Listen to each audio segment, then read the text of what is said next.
What's up, everybody? Welcome to the Orbital Debris listening party. Orbital Debris is a record Nate and I made, and we're joined by Royce, who's going to listen to it. He hasn't heard the whole thing yet, and we're just going to shoot the breeze, talk about music, talk about gear. Nate, say what's up to the people. What's up, everybody? And Happy Royce, whatever day it is. What's going on, everybody? All right, let's hear some music.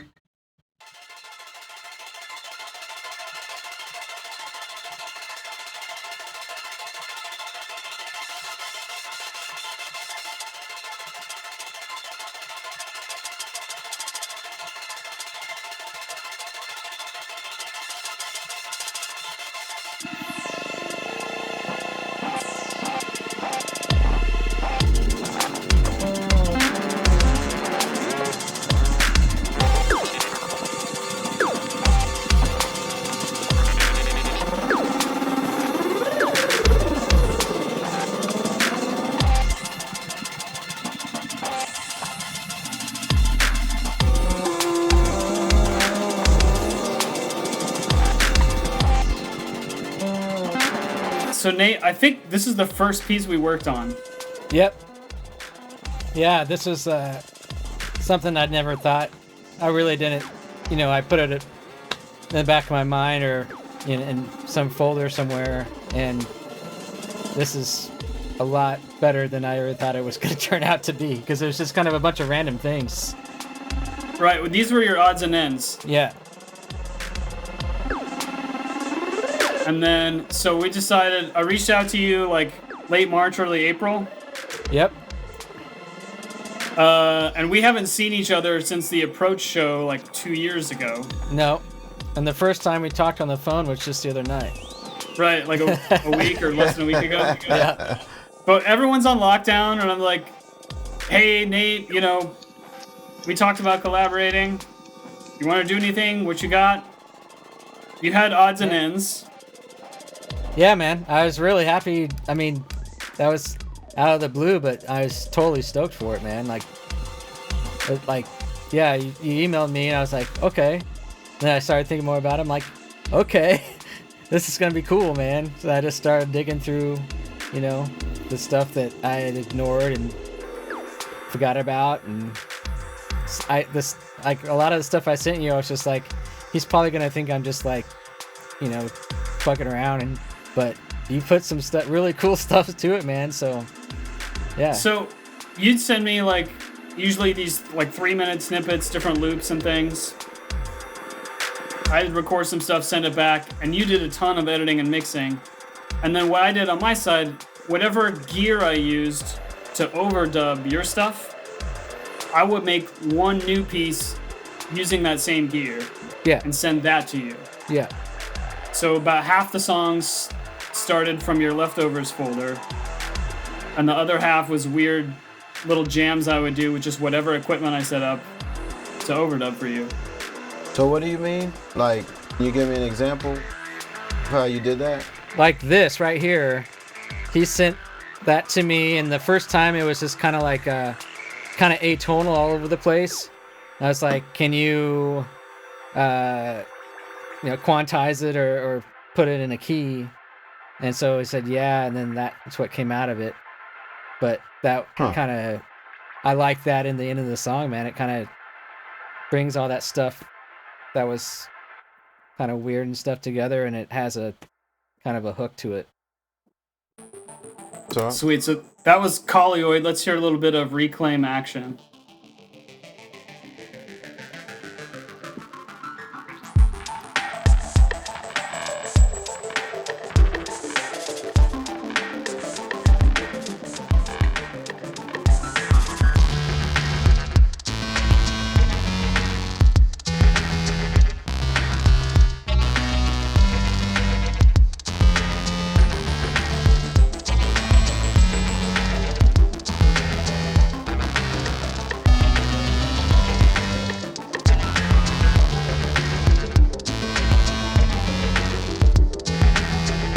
So Royce, a minute ago, this is our second or third time recording this.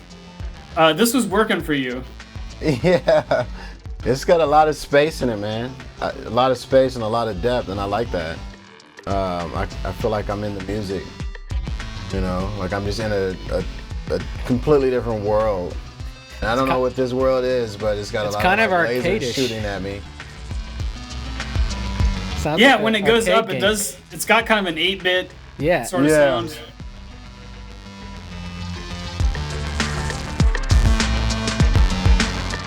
And a good groove to it.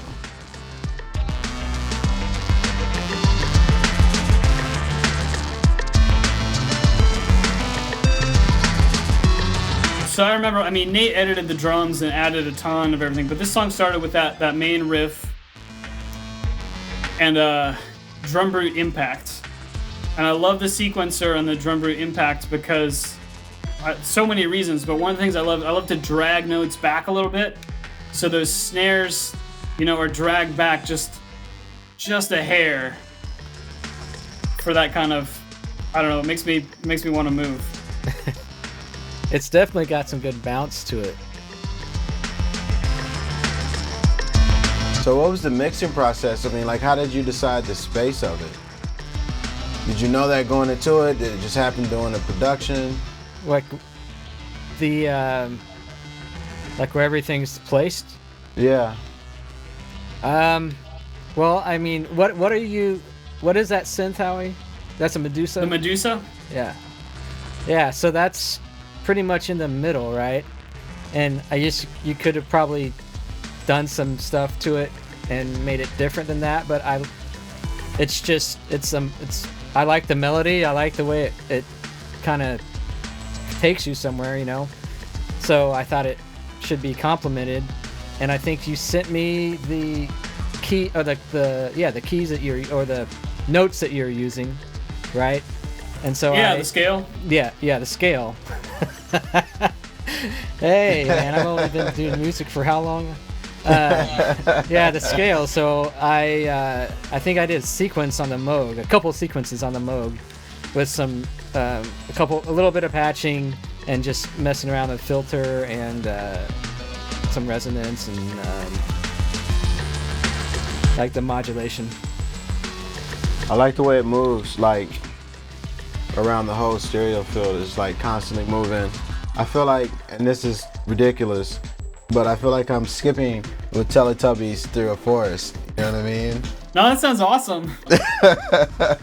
This is, I mean, it's got a happy feel, because the scale, it's a major scale, but also with a minor third and a flatted seventh.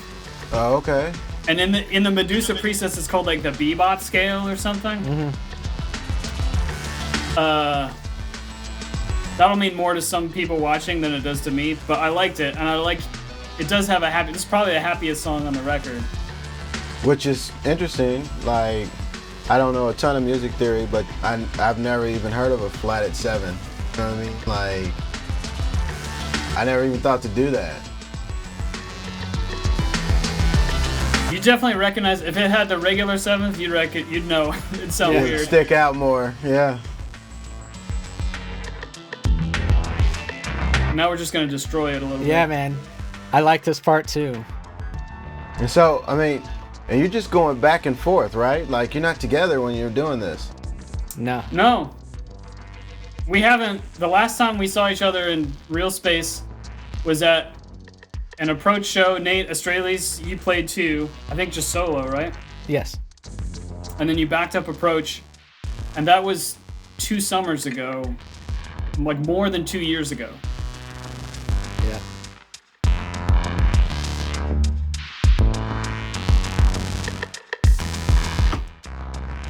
Yeah, I like how this is destroyed.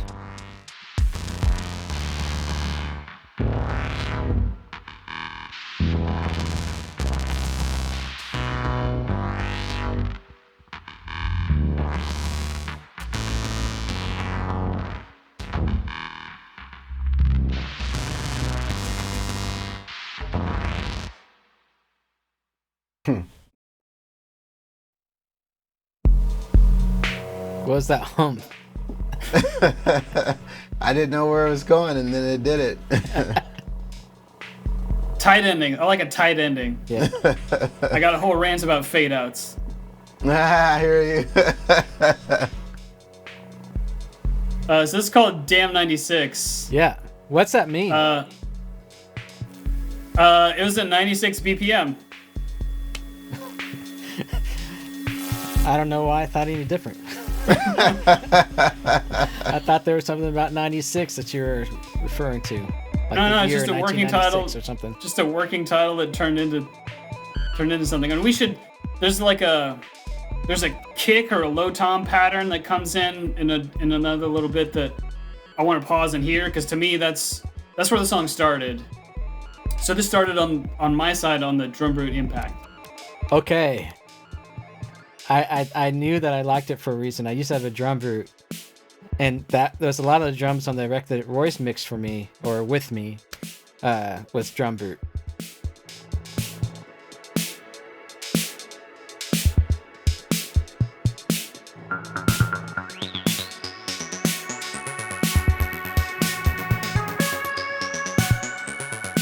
Man, I just love your use of space. You guys are doing a great job with that.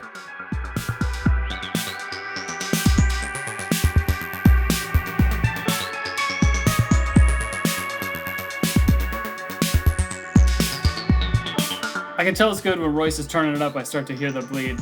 Yeah, but that was like syncopated, man. That was Yeah. Just go for it, man.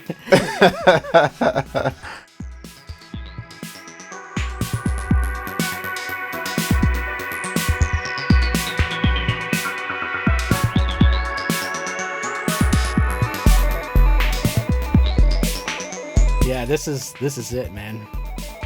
Yeah, there's that kind of pitchy, super low drum sound. It's just a trance, man.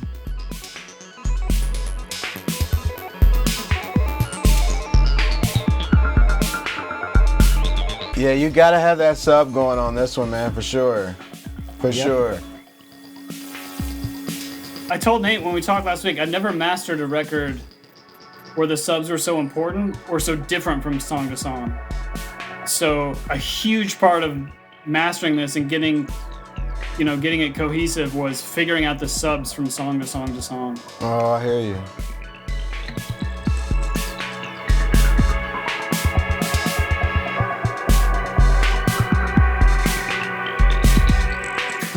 I abused the roller on the drum root impact so much on this song. Oh, that's okay, man. That's and like there's a couple other things about that I really liked just because of jamming. Like it was just cool that like you could just do a bunch of cool stuff and then I would edit together and put a bunch of Right, but that's what I'm saying. You did the heavy lifting. I just messed around for 8 minutes and sent it to you. well, dude, it's what makes a song, though, man. You know what, man? Like this, so far, what I've heard all the way up to this project, like this would just be dope to just be a moment on a Friday night where like you just came out and you danced and you knew every week that there was gonna be this music. You know what I'm saying? Because it just has its own vibe. It has its own thing, this whole everything.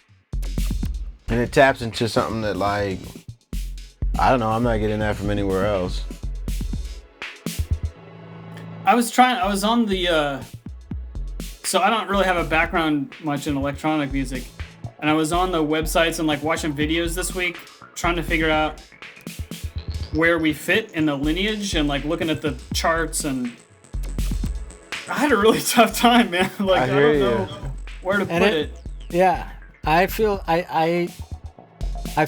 I should know how to describe it, and I mean part of that is there's a lot I don't know, but it reminds me, man, I of don't like, can't think of necessarily anybody that we would sound like, and I'm not saying that as a like anything. I wouldn't want to compare us to somebody who I was really like into, because I feel like that would be like assumptuous, In the 80s, you would get a lot of movies that would have like background music that would be just like super fucking dope, but you'd only get like a snippet of it in a scene or something like that, you know?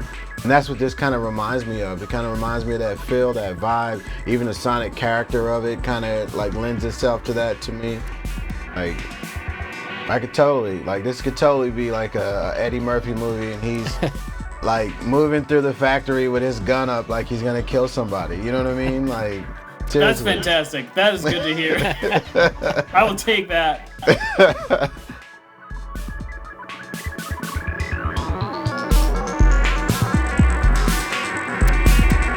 Nate, what's that R2D2 sound? It's the Moog. It's the grandmother. Yeah, it's probably a sequence that I took the modulation rate up, fucked with the waveforms, and I have it patched to like filter and sync and oscillator, and it's just, you know, I just do passes and then find like a few bars. I could totally hear like 80s style hip hop chorus to that. You know what I mean? Like just something that just floats an idea different places through the song. You know what I mean? Because it kind of has that like Run DMC kind of, you know what I mean? Like feel to it. That's how the beats kind of moved. That's tight, man. And a lot of space gives it like a much more like polished. It'd be like a polished. That's why I thought Run DMC, because it'd be like a more commercial kind of feel for the 80s, you know what I mean? No, but I dug the drums in that song, man. They made that song. I think I only sent you drums. I think everything else is you. Yeah. But it was the drums that did it. So this is Ether, or Aether? Ether. How do you say it? Ether. Ether, yeah.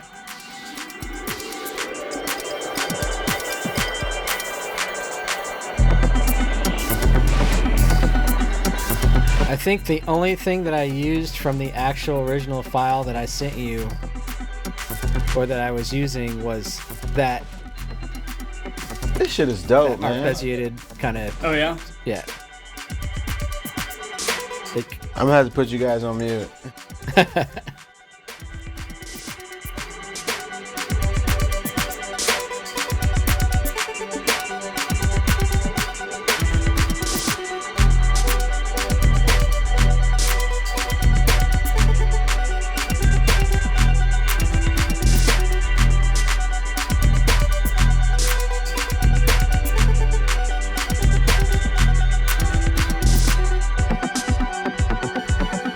Man, that'll go hard in the club, bro. Like, that'll break down. That'll be like all night. Maybe we need to do a 12-inch edit. What'd you say? I need an extended mix or something. We need a 12-inch edit. Yeah, that's what's up. This one, the edit on this, Nate, you did kind of choose. So here we go, finally, right? Like it breaks open. Right. But you really tease and you really use the editing to sustain a lot of tension and not much release. I mean, right. It's mostly tension. Yeah. That's kind of your thing, man. You do that a lot.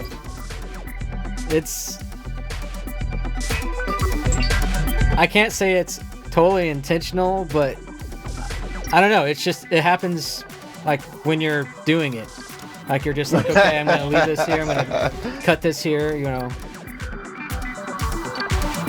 I feel like I'm 20 in the club on some beautiful chick, and it's just like you're throwing all this different moves at me, trying to mess up my game. You know what I'm saying? And I gotta stay with it. But I think some of it's too. Some of it is wanting to hear certain elements on their own. 'Cause like that would sound cool. So like figure out a way to do that. But you can do it too much. So I try not to do that. I hope I didn't do that. No, this is not too much. And especially where it falls on the sequence. And you sequenced this record, thank you, because I was at a loss. It was coming fun, after man. Damn 96, it falls in a really good place in the sequence because your edit on Damn 96 really does. It's a generous edit. It gives a lot. It's a longer one. The the kind of the hook or like the main part goes on for quite a while. Yeah. So it's cool to have this as a contrast. Yeah, it's pretty short, which is why I say it'd be cool to have someone do an extended mix of it, like an extended edit, and just like Royce said, like a dance floor. Oh, come on, Nate. We know you got more heaters in there. We don't want you going back in time. Give us some of that heat you sitting on. Now, I know we're promoting the album, but Nate, we do have a place where such an edit could live if one was made. That's true. Yes, we will have more to come in the... Who's doing these strings on this? That's Virus. An Access Virus. That's Indigo. you? What's that? That's you that did that? Yeah. I think it was... This is all Nate except for bass and one little lead part that I did toward the end. No, but I mean, that's your bass right there, though. That's your bass. Can we talk about that other mix? Sure, we talk about whatever. Yeah, it's my okay. bass. This is MS-20. Yeah, so that sounds really good, and it's basically the same bass like I did. You just redid it on the MS-20. I put a little envelope on the attack, so it kind of, there's just a little filter that opens on the attack. And it ended up sounding kind of mogy, like a little bit. Yeah. But your edit is very clean, and it treats the virus and then your part differently. And your part, like what you sent me, is in mine, but it's definitely part of the kind of, I'm at a loss for words right now. Just part of the whole picture, as opposed to being kind of featured, which I really like, man. I really like that mix that you did. They're both, so we should just say we have an EP that we're going to follow up with later in the fall sometime, kind of TBD. It's got 3 kind of alternate mixes or edits, and one of them being a mix I did of this song, and a song that's not on the record. And now I think we need to do the 12-inch ether edit for sure. We need to. You need to either do it or pick somebody, because I think we should definitely do that. When does this record come out? Next week. Next Friday, 14th. Next Friday. 14th of August. Yeah. You can hear 3 songs on Bandcamp right now. The first 2, and then number 8, which is still coming up. You can pre-order on Bandcamp. We'll get it on the streaming platforms a couple weeks after. So if you're Spotify or Apple Music or whatever, it will come toward the end of August. Yeah, but we're starting just on Bandcamp. Okay.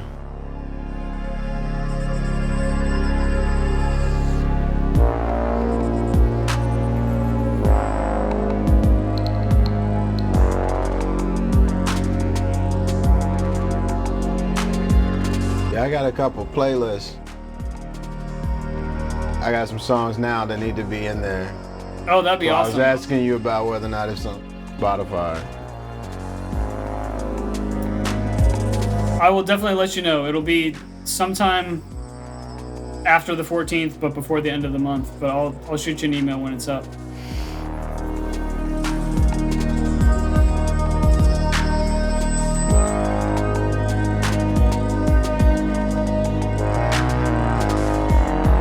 Yeah, I like that little melody you do. Mine was just like a straight and then change. You classed it up a little bit. With that Which bass. is weird to say. So that's the MS-20 again, and it's going through a Boss DS1 distortion pedal that I modded, and it will actually oscillate itself. It turns into an oscillator if you turn it up high enough, and it's got all these crazy artifacts, which you can kind of hear at the end when it fades out, and it kind of gets all weird and then flips down an octave, and it's not a classic pedal is my point. It sounds great at the end of this song. I think that's why it's a great ending of the song.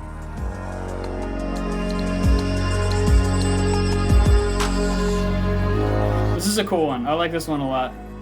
Yeah, that's a good vibe, man, for sure. I'm gonna turn it up so I can hear that in.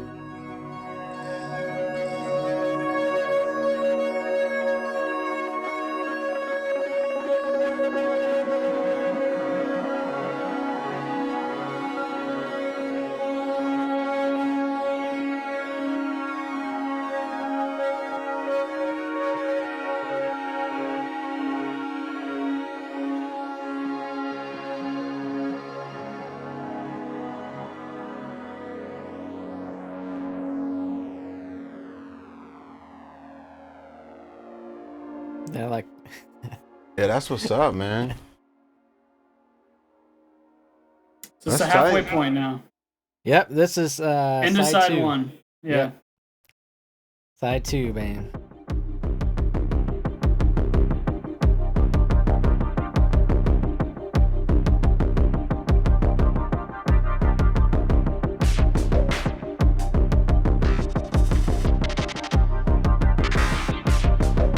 Okay.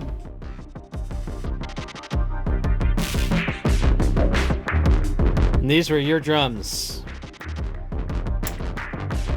Drum root impact again, which is my only drum machine. Processed through the MS-20 for all the distortion. Yeah.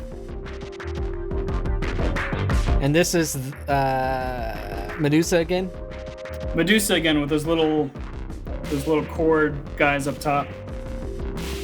So did you say it was 2 and then Are 3 those oscillators? organs? What are those? They're just like little synth sounds? Sorry, Royce? That melody? What are those sounds? What are those? Is that an organ? That's the Medusa again. I'll send you a link when we're off the call. So does it have synth. 3 oscillators? It's got 3 analog and 3 digital oscillators. Oh, shit, and you okay. can arrange it. It can be a mono synth, 3-voice synth with the analog and digital stacked, or a 6-voice synth. Okay. Bro, this shit is dope.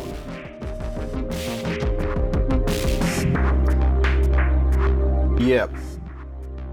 Yeah, this so What? when I That's first tight. I think the That's tight. Hold on, man.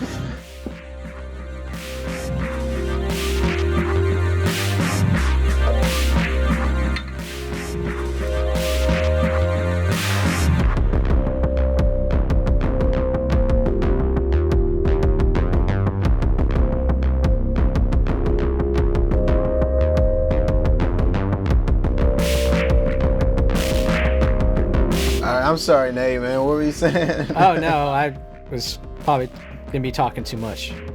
Nah, you good, bro. You just blew me away, so I needed to. No, I needed think to this get was into from that back in space for a like second. 2010 or 2011. I bought a mini brute. No, yeah, mini brute. And I think this is probably the only thing I did with it. I was just kind of starting to get into hardware synths, and it was a cool synth, but I moved on to other shit. But anyway, this is like one of the only things I had, and I thought it was just super cheesy. It was really not much of an idea. And you arranged this one, didn't you, Howie? Maybe, I don't remember. I didn't do much arranging. Occasionally, I'd add a little space to the beginning or end or something. Anyway, it came back to me in a form where I was like, oh, okay, this is kind of cool, and so I moved some stuff around, and then but the drums, I think the drum like outro sorta is the badass part, like what you were doing with MS-20. Yeah, I was trying to do like digital, or not digital, but like synth when the levee breaks. Wow. So it's got that dotted eighth echo, and it's kind of a similar pattern of kick and snare. And then I would do like, so the echo is a DoD rubberneck delay, which has like a runaway trails kind of thing. So I do these dub sort of, have the trails run on for a bar or 2 bars or whatever, and then you cut that up to do the arrangement.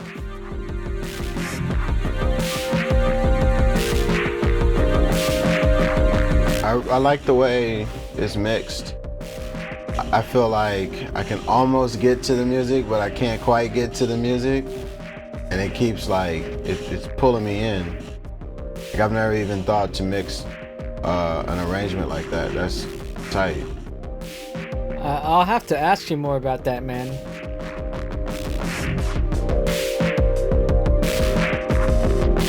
Let's just ask now. I mean, say more about that, Royce, if you can. Is this a reverb thing or a space thing, or what are you hearing? I mean, I feel more like, no, I feel like everything's in like a perfect space in the actual track.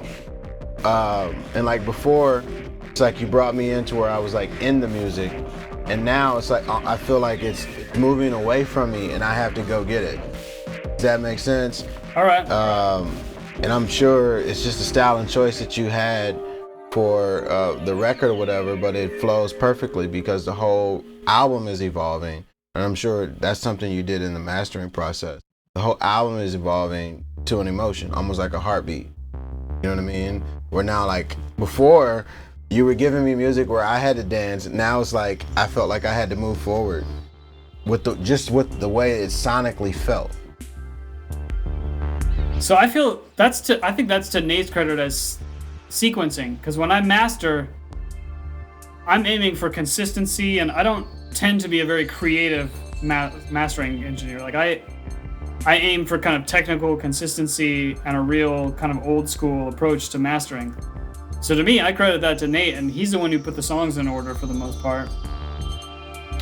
I think we had this is Thomsonian, by the way. Thomsonian. Which gives me more open up, more space. You know what I mean? Like, that's different than the last one just from the way that the space around me feels. So that bass line kind of, what is that? The bass and drums are monotribe. Okay. Modded monotribe. I hacked mine apart. So they're not the stock monotribe drum sounds. And now this Nate added drums. You Yeah. added hats. The secondary snare is Nate. So the beat I sent you was pretty basic. It's just closed hat, Yeah. snare and kick.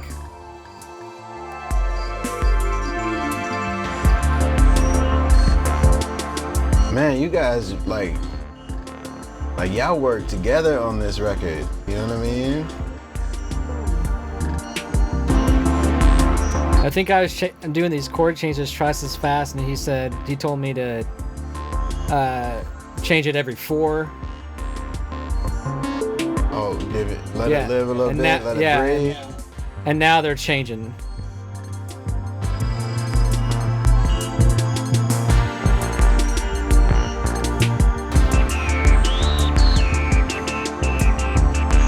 Where do those drums come from? Korg monotribe.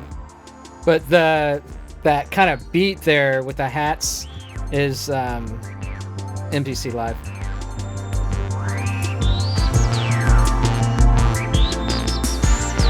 Yeah, this really turned into like a super hybrid drum beat because you added a kick as well, right? Like there's a higher. Yeah, man, and I had a hell of a time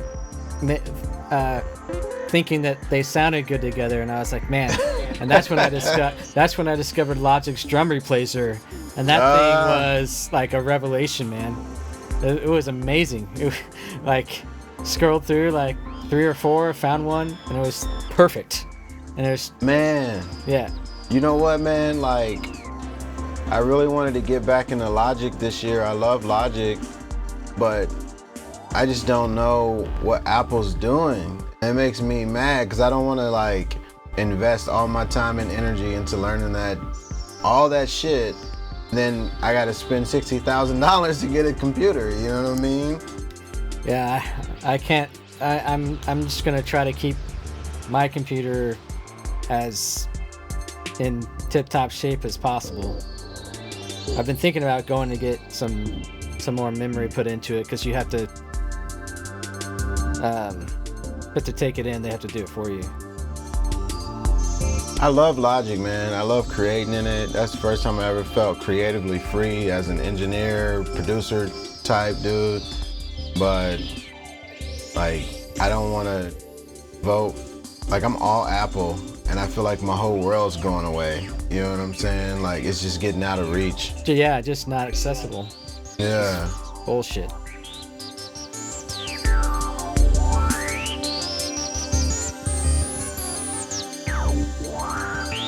But that's how it used to be too. Huh? Like all this stuff was just not accessible unless you. I know, right? Yeah. Oh my God, I've got racks and racks and racks of gear I wouldn't be able to afford if it wasn't for plugins. You know what I mean? When I came out of engineering school, I was like, I'm never gonna be able to. That was a afford all mono this evolver, stuff. by the way. That was what? Mono evolver, which I need to get more into. This is the lead single with the video. Yeah, I've got a video coming for this one. It's Is out. it out? There, it lives out in the there. world, baby.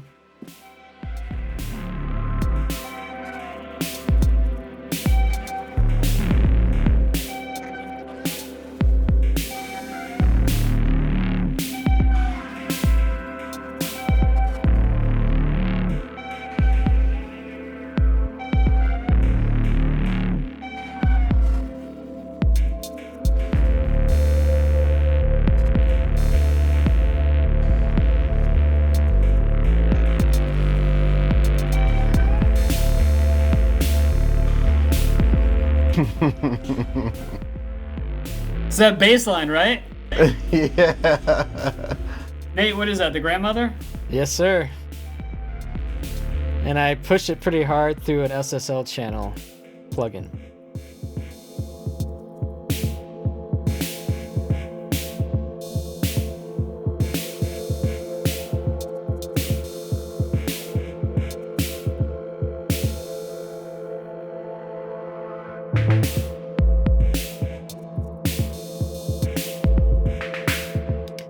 And those drums, man, what'd you do?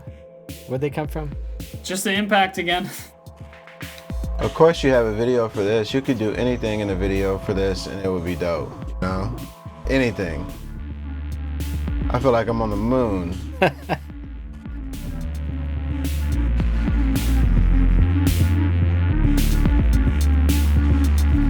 It's the bass line that brings us together, though, because what I sent Nate was drums and this kind of atonal, that little, just kind of all over sequence. It's not in any key or anything. It's just pitches. Huh.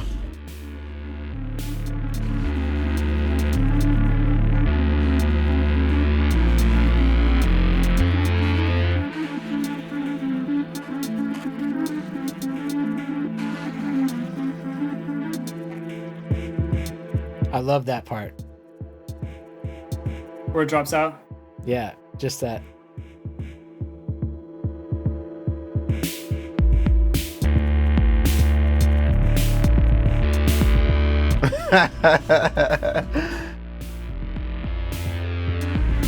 Yeah, that's good. That's a good breakdown or whatever you want to call it. Yeah. You know, before we really get going. This shit is tight. Man, you could drop bars over that. Never know, man.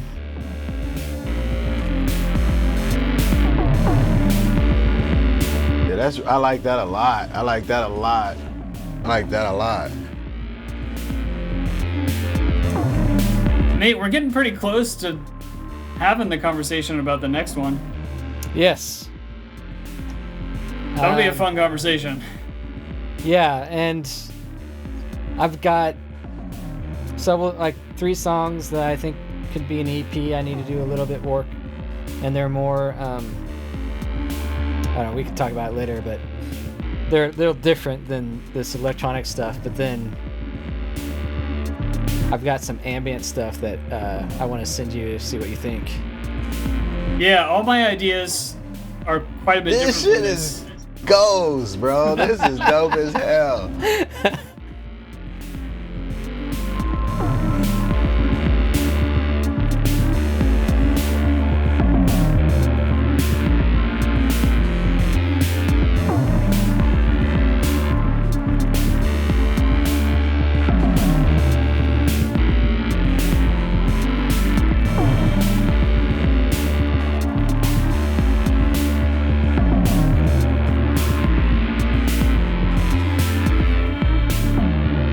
that, it's all drum root? Drums, yeah.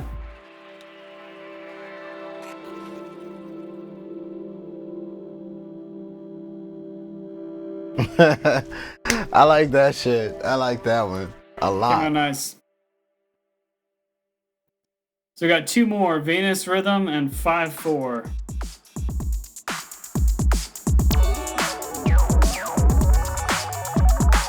Man, you guys were smart to make that a single for sure.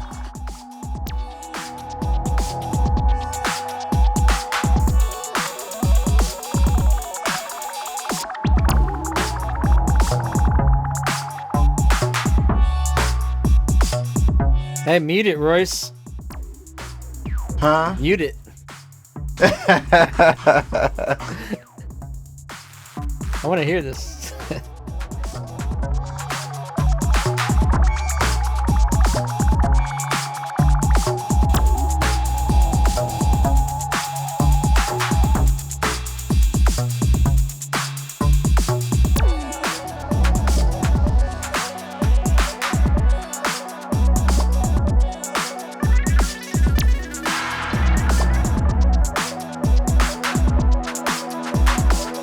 I love that, man.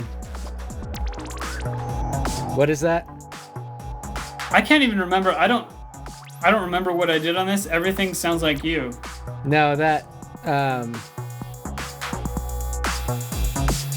it's in your right ear. That's me. This is you.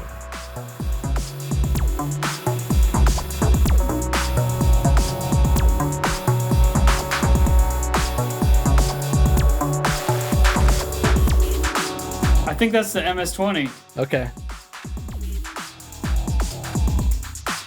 Yeah, Doing this a is all. sustainy thing. Yeah, this is all analog rhythm.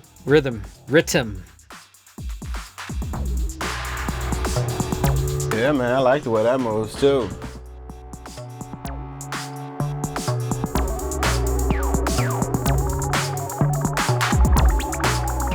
I think there's just like a live thing I did on the rhythm before I unfortunately sold it, but I got all my stuff off of it, but I did this one, just recorded it live. Individual track too. This feels like what I would. And that's dress a I vibe. love how the bass line switches up and goes off beat there. Yeah. That bass line I think is a mini log.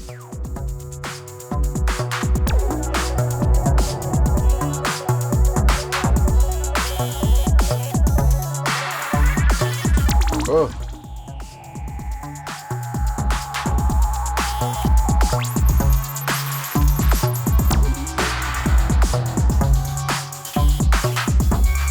Feel like corporate suits and umbrellas.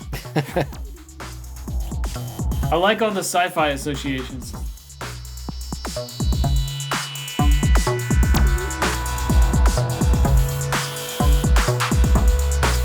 This shit is tight as hell, man.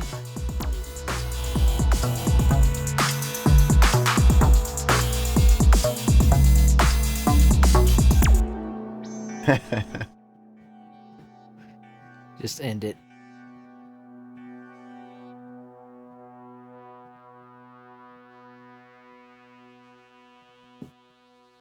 That's what music would sound like if scientists made it. You know what I mean? We have been holed up in the lab for 5 months now. I think this is one of my favorites. I like that drum for sure. You just sent this 5/4 synth thing to me, and what'd you say? C? What key was it?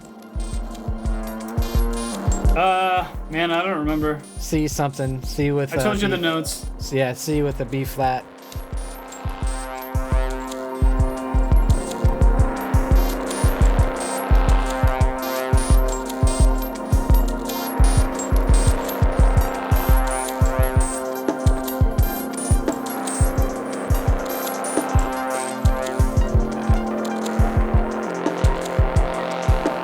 I don't know how you chop this up, and On the EP, this is one of the edits that's on the EP, and you can kind of hear basically what I sent you, but I made kind of a virtual tape loop in Reaper with a very long delay. 100% repeats, like no analog or degradation or anything, so it just repeats forever. And then it's sidechained to the input, so like a tape, when you record over it pushes the old sound down, not all the way, and kind of replaces it, so you get this smear of different sounds that just layer stuff on top of. And I don't know how you chopped it up. I don't think I chopped it up at all. I think what I did was programmed a handful of sequences on the MPC, and this might have been more or less a first pass. I just switched sequences, you know, just went kind of randomly. I mean, I had obviously breakdown stuff, but here's What's the sound? What's the bass sound? Oh shit! This it's like a hammer on a guitar. Yeah, that's some metallic clang. It's a percussion. I found it in a sample library. Cool.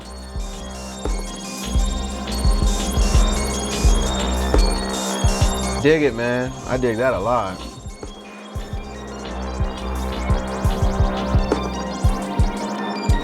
So we're coming down. This is the end. Nate, do you play drums? Who did the drums on this? Me. Do you play drums? No, not really. I mean, I know how to make sounds on them that resemble beats, but I wouldn't say I play the drums. No. All right. Does he sound like a drummer? I was very impressed by the drums that you guys put on this track. And they just do like all these unique, weird times or moves and motions that just fucking work. You know what I mean? Like, it's dope. That's kind of my whole aesthetic, is like weird stuff that works. It has to work. I'm not into weird that's only weird or weird. I mean, I'll listen to plenty of weird stuff, but like I don't like making something that doesn't make my head move or I don't know, have a melody, have like a singable melody or something. That's less this record, you know, but well, no, you got that one track where you don't even have, where you were talking about not even having any kind of type of chord structure or melody involved. Like, that shit went. You know what I mean? Like, that was dope. That was super, super tight. This is a dope record, man. That's pretty sci-fi. Right? Who knew you could be sci-fi and dope at the same time? Who knew? I loved how you alluded to like a Boards of Canada thing with those pads, because I did do some tape stuff, not too over the top, but right. It's really cool. That's Hydra Synth, you know. It's just, and it's a really kind of a digital patch, but we're going through, I think it's J37 or something. I just tweak some knobs.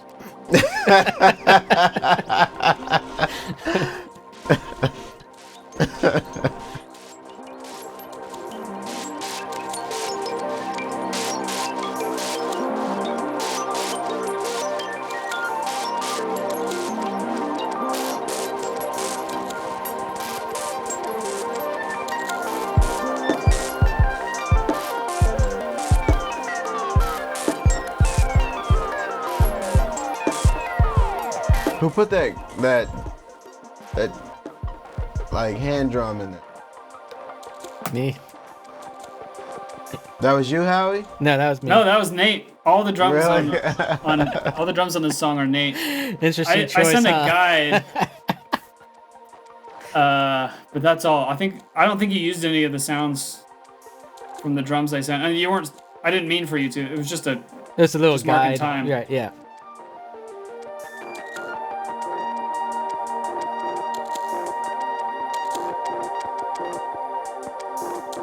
So when you're presenting music to one another, what's going through your head?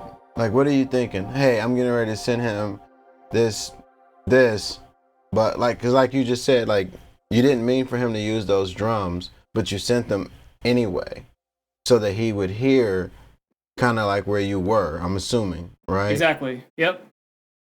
And so, in your head, what were you thinking? Like, what am I gonna get back from this? Or what am I trying to convey? Like, how would you phrase that? I had no idea what I was going to get back. Because I'm not. So when I'm used to. I come from like a rock background. And so we like write a song and record it from start to finish. And you might like clean stuff up or whatever, but there's not this sort of chop it up, move things around. Like there's nothing close to the type of editing that Nate does. And I still record synths the same way. Like I hit record, I play what I want to play, and I hit stop. So it was exciting, and I had no idea what I would get back when I would send stuff over. I mean, if I'd send drums, I'd assume that like the beat would still be there, right? Like the idea, but I had no idea what order things would be in or what sounds would be added on top, and it was just a totally different way of working than I was used to, which was super exciting. And how did you send them? You sent them as WAV files, like stemmed out WAV files? Yep. Okay, and so Nate, you grab them. Mm-hmm.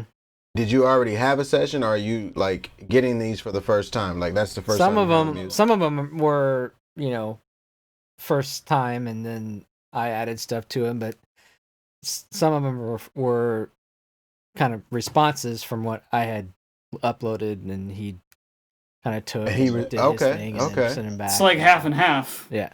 Yeah, totally, man.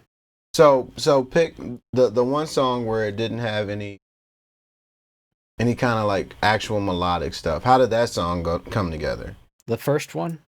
You know what I'm talking about? No, I think he's talking about SQ1MF number 8, the banger. Oh yeah. Because that's like a single, right? Yeah. Yeah. Okay. So that started on my side.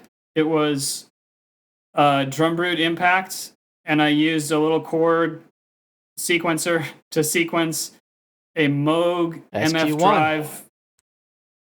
Yeah. The sequencer sequencing a Moog MF drive distortion pedal. And it's got the Moog filter on it, so if you turn the resonance up enough, it oscillates, and then it's got an expression input to plug the sequencer into. This was a weird one. So it was just a drum beat. You started with drums? Started with drums and that little bleepy bloopy atonal thing, and then Nate did all the magic, and especially the bass line. I said it when we were listening, but like that bass line, the bass line is the hook to that song. And that's your bass line, or that's Nate's bass line? That's Nate's bass line. Okay, so Nate, you get this track. Yeah. You hear these drums, no really melodic like map to follow. Right. How did you approach that? What did you do? I think I found just a couple things in there that, like, in the intro, you've got those boo boo, those just kind of little things, and then the I thought it was pretty much, if you want to call it a hook, it was a hook. The kind of what you hear in that main part. I think there was a couple different times it did that, and I just grabbed whatever those bars were in time. And so sonically, what did you physically put to the track first? I probably put down some pads first. Okay. Why'd you do pads? For some harmonic content, some. Okay. Yeah, just to give it a little. So you could build in a more map. Vibe. Yeah, I mean once I had gotten what Howie sent me, to, more or less what I wanted. There was a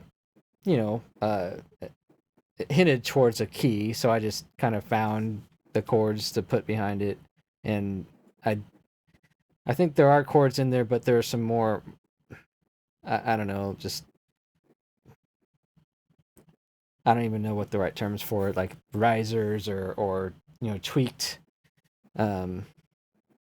tweaked synth patches, like tweaked pads, and then. And you did that with the pads?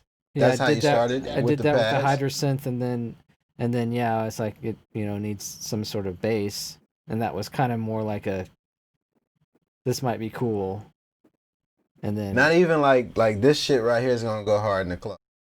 You weren't. I wasn't thinking that at all. No, man, I don't have a whole lot of confidence sometimes in what I put down, and a lot of times you put down something and you don't necessarily expect it. It's just kind of a placeholder, but. Then I feel like I think was like in after, 2 or 3 Zoolander, man. I feel like Zoolander, where they're like everything's like hyper sensualized. You know what I'm saying? Like I could feel the energy like smacking me. I in think the after face. 2 or 3 times through, I was like, okay, here, these are the notes that I want to play in these particular parts, and so I had to figure out, what those were, and then I just played it through, and that's it. But the Moog that the bass sounds that you can get out of that, just not even patching anything, are just sick.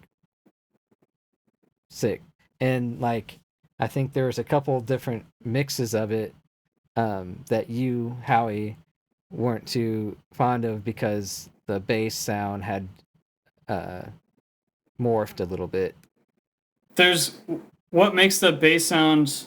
What I love so much about the bass sound in that song. There's this top end growl, and it changes. I mean, you open that filter just a little bit as the song goes along, and as you're playing live, that filter nudges up kind of each time it comes in and goes out again, and it makes it's like a voice. Like it feels like a voice to me. It sounds like a voice. It holds my attention like a voice. And in the middle of the mixes, there were the treble or whatever mid-range that was in the bass got turned down, and I lost that vocal quality. Yeah. And we had to go and pull it back. But it's there's that perfect upper mid to the Moog that makes it pop. And some of it's that SSL channel that I had pushed it through, beefed up the low end and compressed it a lot. And I think I messed with some of those settings in the mixes that weren't, kind of regressed. But yeah, we got it back. It sounds pretty good. I'm super happy with where it ended up. How do you know when a song is done? How do you know you're done? And what? When you're like, you guys had to eventually get to the point where you're like, okay, this is done, let's master it. How did you know it was done? Like, what happened in your world that was like, oh, that's done. We don't need to do anything else. Let's master it. I don't know. I think there's maybe 1 or 2 songs that really didn't have any other than a first mix, but most of them had at least a revision or 2, and then some had multiple revisions and then revisions of revisions. Right, but the tracking process was pretty simple. I mean, yeah. For the most part, so for the ones you started, you'd send me a set of like 6 or 8 stems. I'd add 1 or 2 or maybe 3 things, send it back, and at that point you edited and mixed, and I might have some comments on the mix or whatever, but like you didn't send me more stuff and then I sent you more stuff or whatever. It was like you passed it to me, I passed it back, we're done tracking. And like the stuff that started on my end, I'd record 1 or 2 or 3 things, send it to you, and I'm done tracking. Like we did not go back and forth about that. And with the mix, I tried to keep my comments to a minimum, and that worked because the mixes sound awesome. And so I really tried to just let you do your thing and let you find your way through it. And I'd speak up if I really felt strongly about something, like with the bass on SQ1. But for the most part, I loved what I was hearing, and so I didn't have much to say. Well, yeah, it felt pretty effortless, like back and forth, and the songs that you sent me, I didn't feel like I worried how you would receive them if I did a whole lot to them, but like a lot of things, I don't know if we edited down a whole lot. We just kind of like made stuff that fit it. Did either one of you like send notes what you were sending to the other person, or was it just like, I did this, here it is, my hands are up? Like how did that communication work? There's always BPMs were marked, so we could sync stuff if we were doing sync things. But you didn't have notes? You weren't like, hey, here's what I want you to work on, or like, I think you need to replace that bass line. It's just like, I'm going to send you what I have and all the elements of it. I felt like if there was, like the bass example or something, but if there was something egregious, he would say something. And I feel like I'm a pretty easygoing person too. So, and I really didn't have a whole lot of things to say back to what he sent me. And I just was hoping that he would like, how they got edited. Oh, I got you. Okay. I was just curious, like you hear something and you're like, oh, I like this, but, not like ego about it or anything like that. I was just curious how that process worked on this project. There's not very much of that. I mean, I think I definitely, when I felt that stuff, I'd say something, but I just mostly didn't feel it because I liked what I was hearing. And that's one of the nice things about working on weird music, is that there's not expectations. We're not trying to fit, and like we're not trying to meet like a standard of something that is house music, or something that is ambient music, or so there were I felt like there were very few rules. We didn't even know what we were making when we started. No, it was not really. It was just Nate and Howie are going to make a record, and whatever that sounds like is what we'll discover along the way. That sounds like a movie. You guys should make a movie. Nate and Howard are gonna make a record. I'd be in the laundry room, turning knobs and patching cables. That's what's up. That's interesting, man. And so you started in April? Was that when you said you started? About late March, early April. We could find the email, I'm sure. And then you wrapped up when? When was like when you were like, okay, the record's done, let's start thinking about other stuff? When did we fix Thomsonian? I mean, it was last week, Nate, right? Yeah. Oh, okay. Yeah. So the masters, and got a hold of you the masters for this last week. Yeah. Wow. That's incredible. So each song, how many times did it need to go like back and forth? So if it started with Nate, it went to Howie, and then Nate mixed it, and then Howie mastered it? Yeah. Exactly. Right? Exactly. If it started with Howie, it went to Nate, came back, and then you mixed it, Howie? No, Nate did all the mixing. Nate okay. And I did all the mastering. Oh, okay. Okay. And was that just like the division of labor? Is that how you guys decided it going into the project? Yeah, like at first I was I was hesitant to be like, yeah, I want to take on the mixing. I think I mentioned to Howie, I was like, I might get my friend Royce involved, because I just didn't have, I won't get into it, but but he, he said that he was very comfortable with mastering, and he would be willing to do that. So we got the music, together, started sending back and forth, and then I actually got furloughed and had not a whole lot to do for 2.5 months. So I just, started relearning and learning more stuff about how to mix, and it's not perfect by any means, but I think it's a step in the right direction from where I was before, so that's a good thing, man. You're underselling it. The mixes sound great, and I was encouraged. The rough mixes sounded so good to me. I think I remember saying, like, why don't you take a stab at it and see how far you get? Yeah. And if you're not comfortable, if it's not getting where you want, then we can bring somebody else in to mix it. But I wanted you to take a swing. I'm glad that worked out. Like, yeah, Did you learn a lot? Yeah, I did. I think I did, and I think I like this record. I like it. I think it's fun to listen to.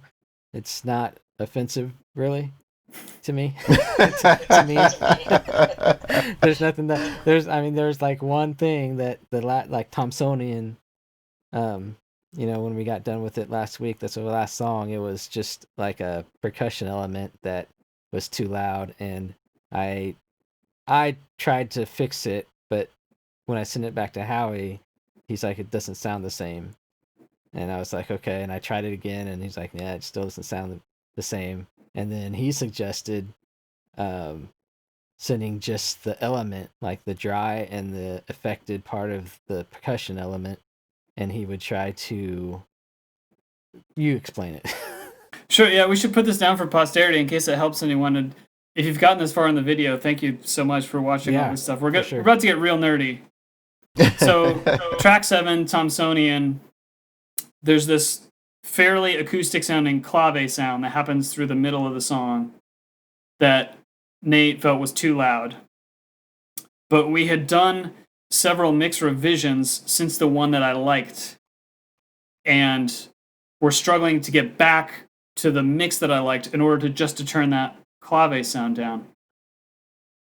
And what we ended up doing, I had Nate send me I ended up using the wet one. So the clave sound, his original clave sound soloed with the effects sends that, it was going to like a reverb or something. Can I stop you for a second? Can you take me back and just so what are you mixing in? What are you mixing it in? I'm working in Reaper. Okay, and how does your workflow as far as signal flow work, Reaper? It's I should have written. It's very simple. There was no master reverb on the mixes, so every song is going to the same reverb, and that's EQ'd, to be kind of mid-rangey. So there's the same reverb across everything. Which can be, I like to do that sometimes in mastering if the mix already doesn't have it, to kind of tie everything together. And so then the dry and the wet are going to, it's a very simple signal chain. I might have the order wrong, but it's basically tape saturation, a very light tape saturation, multiband compression, and limiting, final limiting. Across and then, every song has its own EQ. Okay. But across the entire mix, right? Yeah. Okay. So that's where we were starting from. And so Nate sent the clave, and I put it, in with the mix in parallel and flipped the polarity so that clave sound phase canceled. And then I adjusted the levels of the solo clave to kind of get it where he wanted, so there'd be just enough phase cancellation. Oh, against the actual 2-track mix. But against the 2-track mix, you did that. Yep. That's what's up. I can't believe that it worked, but it totally worked. And if anyone needs to fix something later, 10 years from now, I'm going to file that away, because that came in for sure crazy handy. That's what's up, man. That's crazy what's up. Yeah, we did get nerdy on them, for sure. That's dope. Okay. If you want, man. Did you get that Dimension D email? I did see that. Yeah. I didn't even know what I was looking at, though. And that's up on your website, right? Yeah, it's up at MrFuriousRecords.com. And Royce, I'll be happy to talk you through it in detail if you want. But it's I have a signal a processing chain for stereo widening that's not, it's modeled on the old Boss Dimension C and Dimension D pedal and rack mount unit.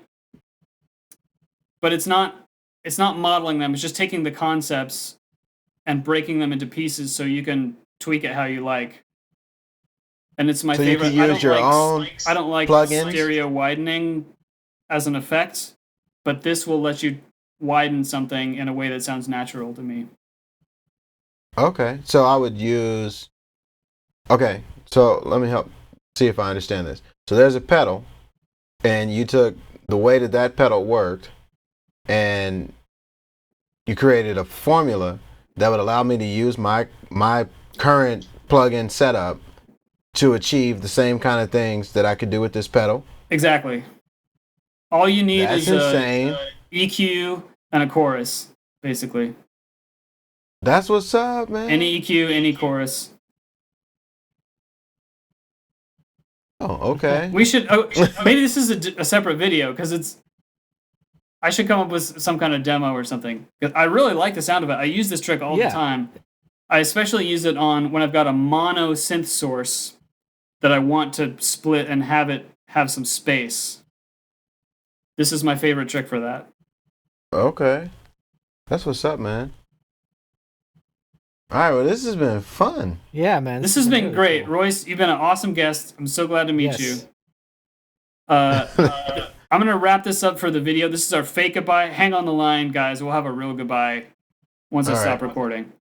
But thanks, everyone, for watching. Thank you, Royce. Thank you, Nate. I'm Howie. Our album, Nate and I, Orbital Debris, Volume 1. It's out next Friday, August 14th, 2020. Stay safe. And if you liked this, I'm sure we could do some more with some Life Absolute music, with some of my other Night Mode music. So if you like this, let us know so that we can do some more of these. Guys, I'll have you send me your socials. I'll put them up. And everybody stay safe.